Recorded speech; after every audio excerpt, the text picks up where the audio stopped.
Good day, ma'am. I am Alfaro Pamirong's ma'am, the first reporter in chapter 9, which is it's all about column writing. It is the hardest form of writing, requiring critical thinking, persuasive arguments, and engaging storytelling. It demands being well-read, curious, and open to diverse views.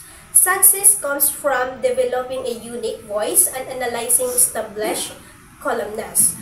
While column bed loyal readership, they also involve criticism, requiring dedication and resilience. So when we say column writing, means it's natural and concept. Many young writers prefer to write column rather than straight news or figures. When we say straight news, it is them to be boring, covering press conference and reporting who said that. So when we say figuring stories, it involve too much reporting and require discipline to follow a set structure.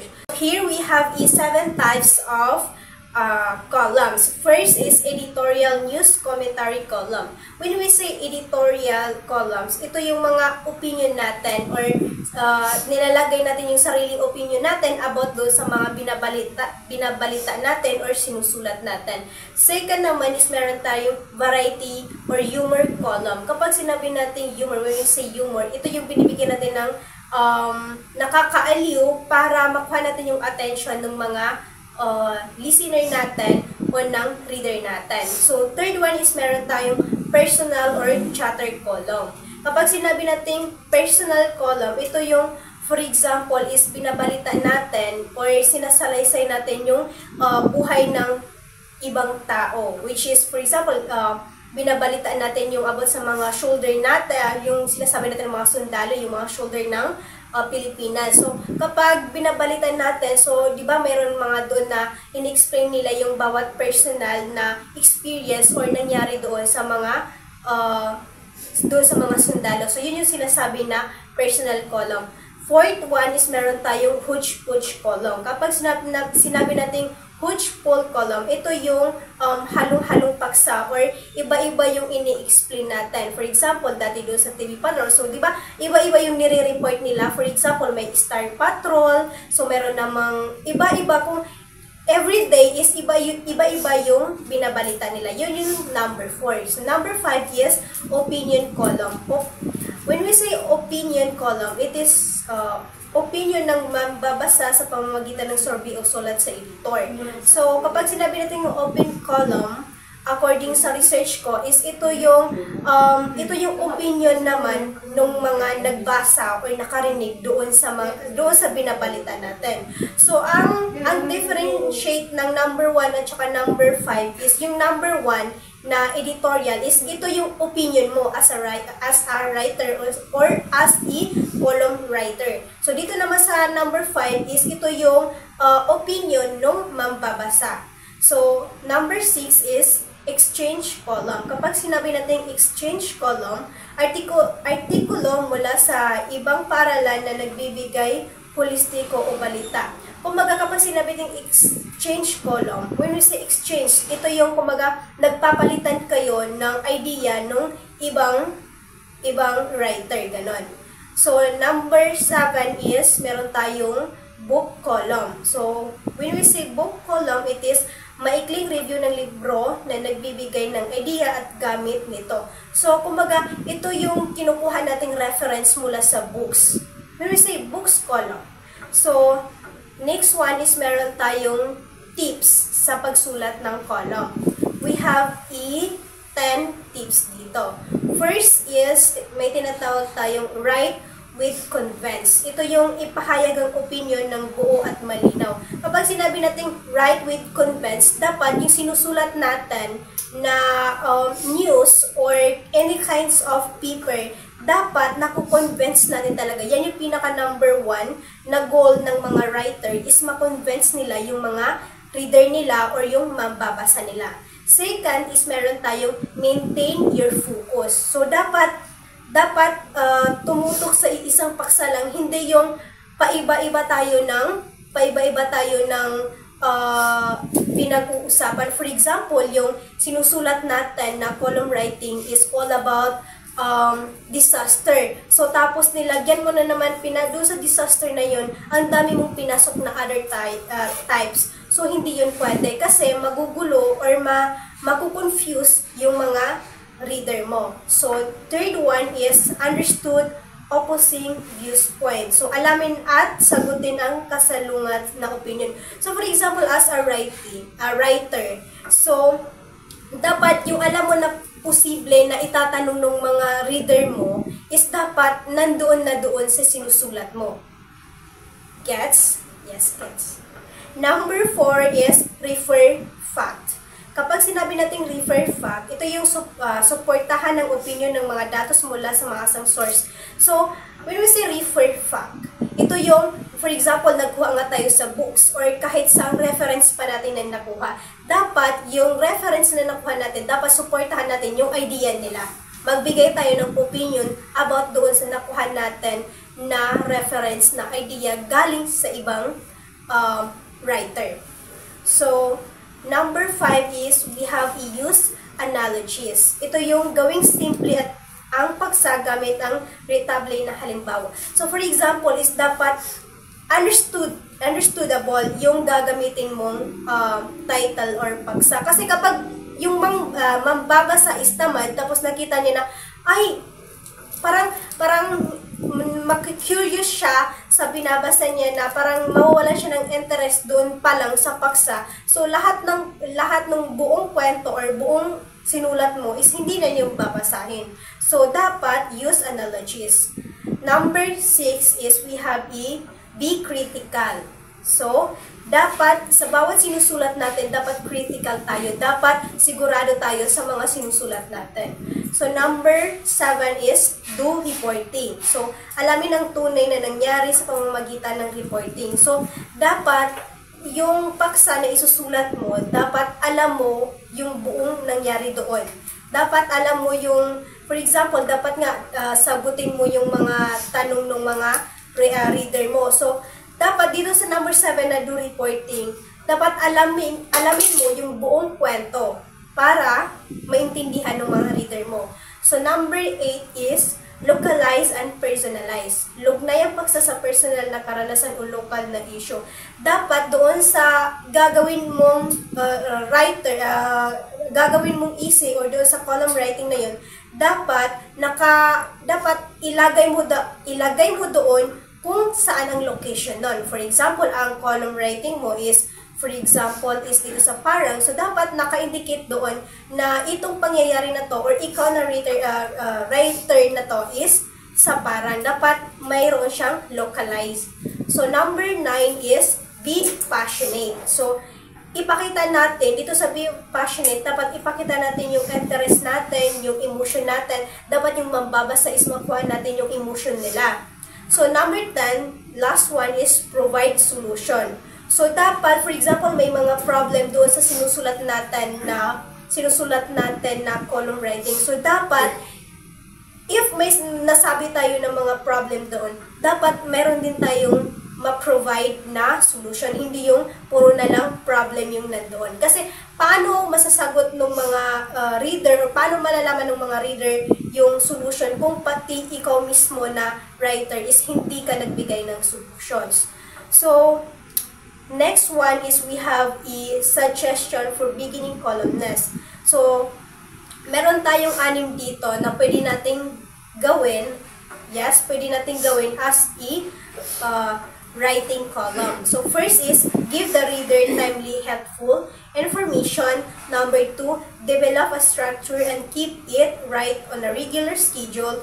Number 3, write sample and short sentence and paragraphs. Number 4, in personal columns, use local names and places. Number 5, let others speak for you by use of quotes and reference. And number 6, learn the difference between a column and then use a story. So, yun yung mga pwede natin gawin as a column writing. So, ito naman yung hindi natin pwedeng gawin bilang column writer. So, first is use technical or complex word, yung mga hindi natin maintindihan na words or malalalim na words kasi mahirap maintindihan ng mga reader natin. Number 2 is talk in Jordan or unfamiliar terms. Yung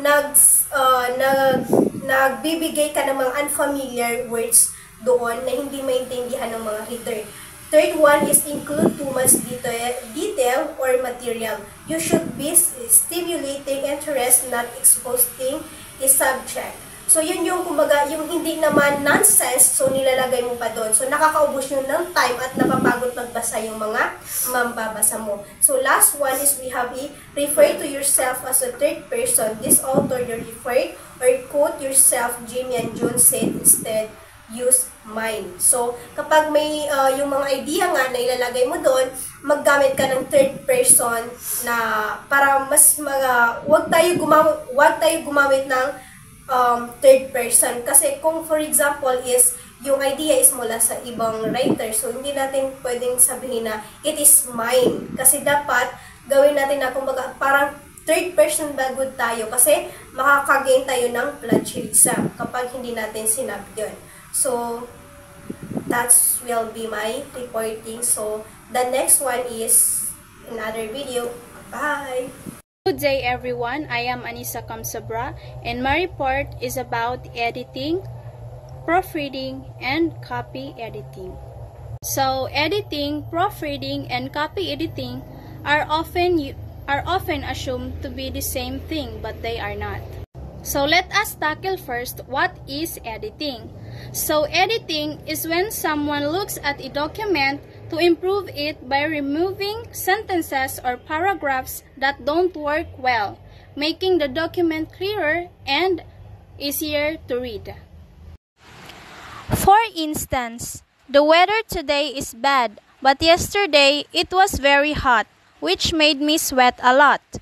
So, the editor changes it to, the weather was hot yesterday, making me sweat, but today, it's much cooler. So, the editor removed extra words and made the sentence flow better. So, to make it simple, editing is fixing big parts of the text to make it clear. So, the second one is proofreading. So, what is proofreading? Proofreading is the process of checking the final version of a text or any errors in spelling, punctuations, or grammar. For instance, tomorrow is going to be sunny and warm. So we all know that the tomorrow of the given example is not correct. So the proofreader corrects it to, tomorrow is going to be sunny and warm. So they fix the spelling mistake, which is tomorrow to tomorrow. So, to make it simple, proofreading is checking for small mistakes like spelling, grammar, or punctuations. And the last one is copy editing. So, what is copy editing? So, copy editing is a more detailed form of proofreading. It focuses on improving the style and flow of writing while still fixing mistakes. So, in journalism, this is often called sub-editing. For instance, the event will happen at 3 p.m. on the 2nd June 2023. So, the copy editor fixes it to, the event will happen at 3 p.m. on June 2, 2023. They correct the style, which is the time format and date, in order to match proper writing standards. So, to make it simple, copy editing is checking both small details and the overall style of writing. And that's all my report. Thank you for watching. So good day ma'am, I am Aina Makarimbang Magarang. So I'm the third reporter of this group, which is the column writing. So my assigned topic is the procedures in copy editing, journalistic writing, and tips for accurate reporting and editing. So and the procedure in copy editing involves a series of steps designed to improve the clarity, accuracy, and overall quality of a piece of writing. So It is focused not only on connecting technical issues like grammar and punctuation, but also on improving the structure, flow, and consistency of the context.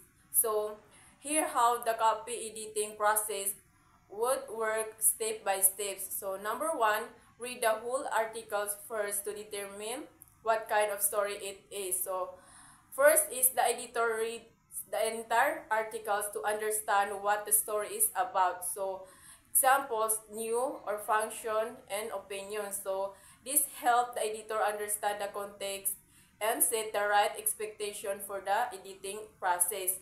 So, the number two is a read article again to determine which the lead paragraph is. So, meaning to say is you need to read again the article to identify the main point or the introduction of the story or the lead. So, number three is take note of errors in front. Check on the accuracy of the statement and information. Verify with the writer when in doubt.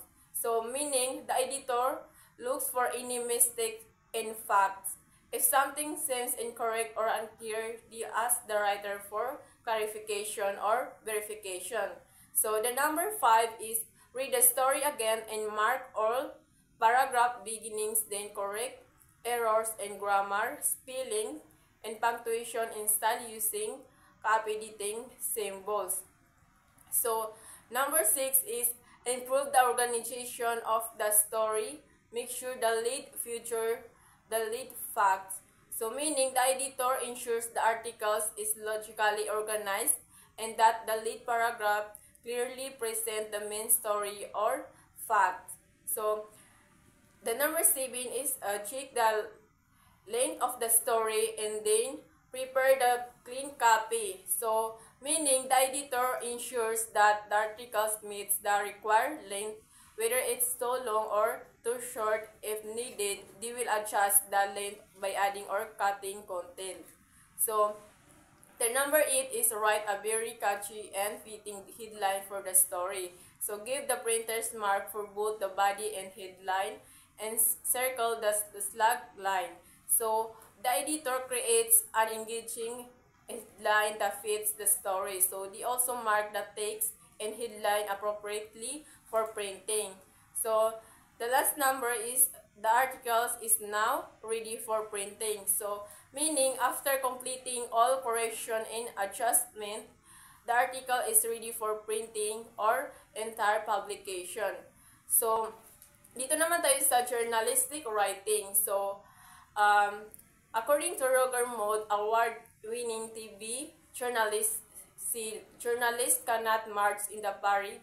They can only stand on the curb and write about what goes past in why. So, para kay Roger Mudd's quote means that journalistic should not get involved in the events they report on. Instead, they should observe from the outside and write about what they say without taking side. So, this idea is called objectivity, which means being neutral and unbiased. So, according to Joseph Pulitzer, a famous publisher in the 18th stressed one of the most important qualities of journalist writing in this memorable command, accuracy, accuracy, accuracy. So, para kay Joseph Pulitzer, a famous newspaper publisher believed that the most important thing in journalism is getting the fact right. So he stressed this by repeating the word accuracy to remind journalists that being correct is crucial. So dito naman tayo sa tips for accurate reporting and editing. So number 1, verify its fact and quote against your notes. So make sure all the information you write is correct. If you have any doubts, or ask your sources again. Double check the names of students, teachers, and staff, as well as grade levels and titles. So also use official documents or list like the schools. So directory to verify the information, and don't forget to check dates using a calendar. So number 2 is be objective. So meaning you must report the facts without bias or personal judgment. So do not let your own opinions affect your story, and also your story should not include your personal opinions. If you do, it's called editorializing, which is not appropriate in news reporting. So only report that what you saw or heard, and let readers make their own conclusions. So the number 3 is present all significant viewpoints of a story. So make sure to include all relevant viewpoints or opinions in a story. If the issue is controversial, give equal attention to both sides. It's important to show the full truth and not just one part of it. So always ensure your report is fair and complete. So the number 4 is cite the source of all opinions in your story. So, meaning always mention where opinions came from. If you're unsure with whether you're editorializing, ask yourself, would everyone agree that this is true? So, avoid using personal pronouns like I, we, or us. So, unless quoting someone directly. So, and also avoid judgment words like good or bad or hopefully, unless the attribute to someone else. So if you report someone opinion, make it clear who said it. So don't include your own opinion in the report unless you're quoting someone else. So that's all. Thank you. Good day, everyone. So today we're gonna tackle about the omitting verbal deed words. So ano ba yung omitting verbal deed words? So ang omitting verbal deed words, ito yung mga unnecessary words na nakikita natin sa isang newspaper na hindi naman kailangan. So I have here an example, 3 example ng mga unnecessary word. So, imbis na ito yung gamitin natin, yung mga unnecessary word, be more specific kasi yun yung mas naiintindihan ng listener natin. Mas concise and mas clearer yung mga specific word na binibigay mo is hindi siya magbibigay ng confusion sa iyong reader. So, for instance, the word by means of or phrase by means of, instead of using the phrase by means of, we're gonna use the word by na lang. So, in that, hindi siya magle-lead ng confusion sa mga reader natin. So, magiging specific yung statement mo na tinatalakay mo. So, another is to come to a conclusion. So, imbis na gamitin natin itong phrases na to or sentence na to, we're gonna use the word conclude na lang para mas specific siya. And of course, mas maintindihan ng mga reader natin.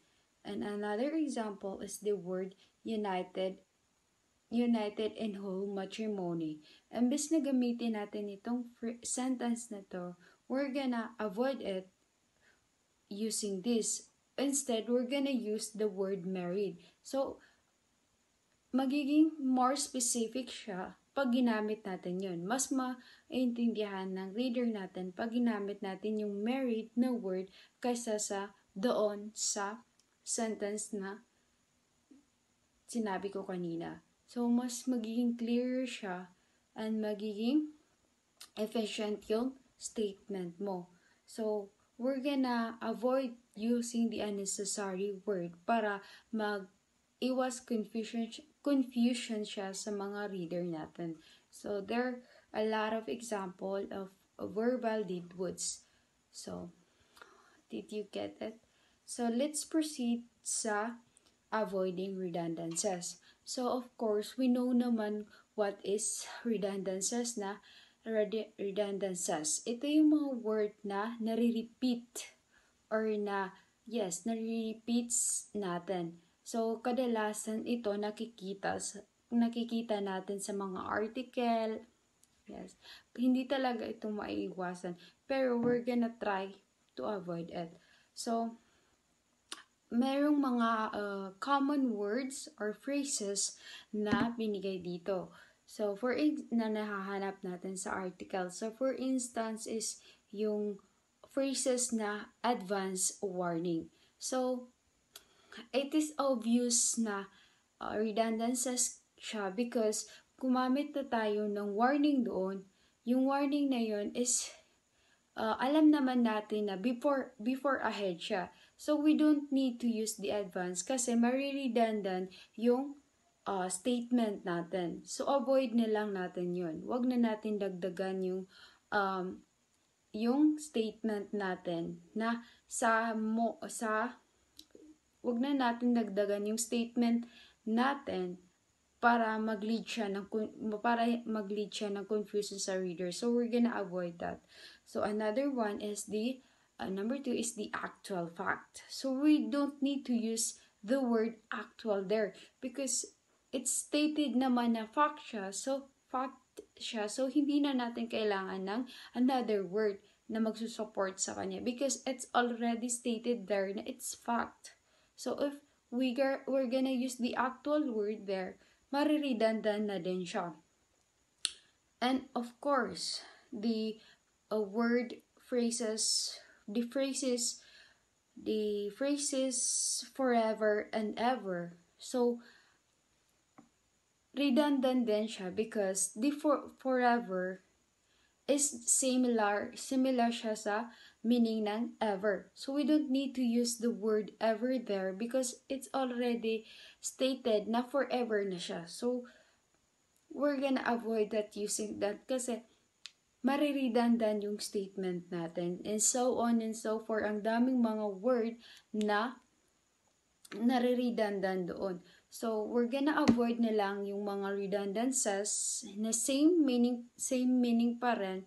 So, para hindi siya mag-lead ng confusion sa reader natin. So, the more specific yung statement na binibigay mo, mas maiintindihan ng reader mo. And that's all. A pleasant day, Mom. I am Asnaima M. Benito, BS Ed English 3. So, the topic that I will discuss is started to using simple words and so on. Using simple words, you would not lose your readers if you have given him shorter sentence and few complex words. So here, does it mean that using simple words is better than giving a long or complex words because shorter words is better than complex? Reader can understand easily the words that you talk about. So we have here a complex and common using words. Complex is difficulties to understand and common is just easy. So instead of using category, we use class, contribute, give, facilitate, help, inaugurate, start, incarcerate, chill. So instead of using complex, we use common because it's easy to understand by the readers. So concrete and precise writing. We have concrete and precise writing. So we have 3 good writings. Number 1, to be concrete. Number 2, to be concrete. And number 3, to be concrete. So in good writing, concrete must be used. Dapat clear lang yung sinusulat mo. We have 5 examples of baggy words called from newspaper reports. Baggy words called, it means yan yung mga mahirap unawain na words. So, number 1, tragedy, fire, explosion, drowning, Kelvin. Number 2, accident, collision, a fall from a building, sleep. Organization, JCS, Catholic Action, YMCA.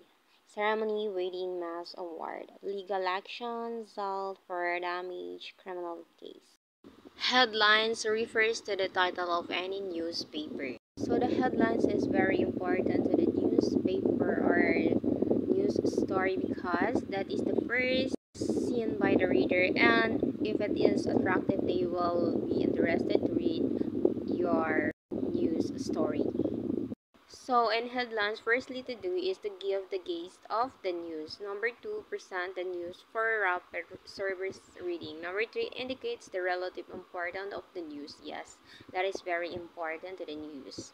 So, number 4, gives a pleasing appearance to the news page.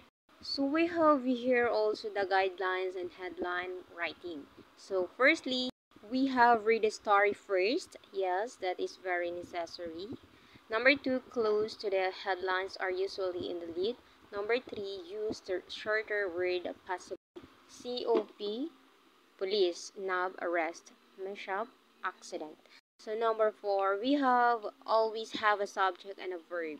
The headline should not start with a verb because it will you are giving a command to your readers. So lastly, number 5, use historical present tense. And number 6, delete helping verb if the verb is in the passive voice. So we have here the mechanics on how to write headlines in newspaper or news story. Copy editor should always master the technical instruction or the printer's direction. So the copy editor should be master the technical instrument or the printer's directions of the news story. We have headlines pattern. Number 1, cross line or bar line. It is a single line of the headline running over 2 or more columns. So in a simple terms, the cross line or bar line is a way to make the headlines bigger and more eye-catching of the reader. So it provides a clearer separation of words or phrases. So the drop line, so it can be imagined a headline that starts on the left side and then drop down to the next line. So that's the drop line. And flash left, all the words and the headlines are lined up on the left side. So hanging indentation, think of the headline where the first line is full width, but the following lines are indented. So inverted pyramid, this is a writing style, not just a headline format. What it means here is that most important information is the top. And we have also the less important details follow in the sentence orders. So in flash right, all the words are lined up on the right side of the page, like the mirror image of flash left. And lastly is flash line or fur line. This is the headline is a single line that stretches across the entire. So we have here the reminders to editors. So in this following are just some observation of lecture charges and press conference. So in number 1, in here dapat mayroon ding hinahaluan din ng katuwaan at tsaka pagandahin ang mga salita na ginagamit. Yung straightforward lead lang siya. So number 2 is we use short sample words like go with instead of accompany, shake part. Kasi mas madali siyang maunawaan ng readers. So, yung may long list of name is dapat lang siya, several paragraph ang gamitin natin para hindi masyadong mahaba. So, number 4, editor-in-chief should not be hyphenated. So, number 4, sa chief editor, hindi siya dapat gamitan na hyphenated. Kumbaga yung parang gitling sa gitna, we should use 2 quotations. So, number 5, pwede siyang gamitan ng hyphenated like a self-defense, post parts, out-talk. Nagamitan na siya ng hyphenated. So, number 6, the following words are written solid. It means these are words that are written as one unit without any hyphens. This is important for consistency and clarity in writing. Number 7 is, so in number 7, said is better word to use than disclose, estimated, and etc. Number 8, i-avoid natin yung sasabihin natin na last week, last month. So, dapat i-state natin siya yung date talaga or day. So, mag-avoid tayo sa number 9 ng yung mga overused expressions natin. And also, do not interchange personnel with persons. This tip explains the proper usage of at and on when writing addresses. So, mag-ingat tayo sa mga words na nag-i-end sa ISE, IEZA. Instances yan yung mga realize, advise, adverse. Number 13, be consistent. Number 14, we use one sentence per paragraph. In number 15, explains the distinct meaning of these two similar sounding words. Because adverse means hostile for unfavorable, while averse means reluctant or unwilling. So number 16, avoid unnecessary words. So number 17, the tip advises using the more accurate words. Hogging instead of hugging when describing someone who's grabbing attention for themselves. So number 18 is capitalization of subject and courses. So the tip explain the proper capitalization rules for subject and courses. Number 19 is when a word has multiple spelling, the tip recommends using the shorter form. So number 20 is avoid informal spelling. Number 21, no hyphens in titles. The tip clarify that titles like Vice President or Vice Chairman should not be hyphenated.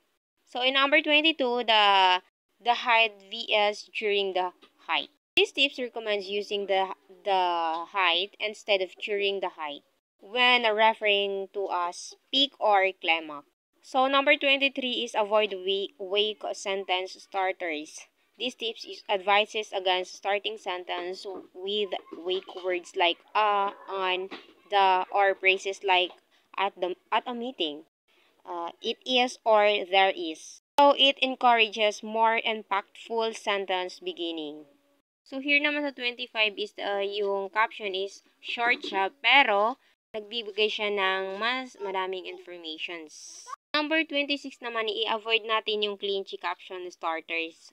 So, this tip encourages starting caption with the phrases photo shows because it encourages more creative and direct ways to introduce the caption. So, number 27 is dapat crediting the photographers. Number 28 is dapat kinaklarify yung positions ng photos. So, sa number 29 is, ang headline is dapat shorter siya na statement than the leads. Because lead, it should be places directly above their corresponding stories. So, number 30 is we should use a single quotation mark for head. So, here naman is explain the proper use of quotation mark in headlines. Because single quotation is typically used for headlines. Sa 31 is descriptive headlines kasi ini-emphasize niya that news story should more than just labels. So, sa 32 is standard abbreviation in headlines. So, here recommends using only well-known and standard abbreviation in headlines. So, we avoid obscure or uncommon abbreviations. Sa 33, headlines matching content. This is advises that headlines for feature stories should reflect the tone and style of the stories themselves. So, they should be engaging and appropriate to the subject matter. So, in 34 is the punctuation for sentences usage, a unit. So, it offers guidance on punctuation when combining sentence like units. It suggests using a semicolon or to separate two closely related unit and a comma as a substitute for the conjunction and in some cases. So, sa number 35 is the headline format for column length. So, it provides guidelines for formatting headlines based on the number of columns in a publication. Also, it suggests using 3 lines heads for a single column stories and 2 lines head for 2 column stories and cross line for multiple stories. Number 36, flash left down style for headlines. It specifies the preferred style for news headlines. The flash left down, this means aligning the headlines to the left margin and flowing it down the page. 37, all right as 2 words. Emphasize that all right should always be written as 2 words, not a single words all right. Okay? use it all right, not a single word or all right. Lastly, number 38, everyday vs every day. So here naman is explain the difference between everyday as an adjective and everyday as a praise. So everyday refers to a something that happens regularly, while everyday refers to each day individually. That's all my part about our report. So that's all. Thank you, ma'am.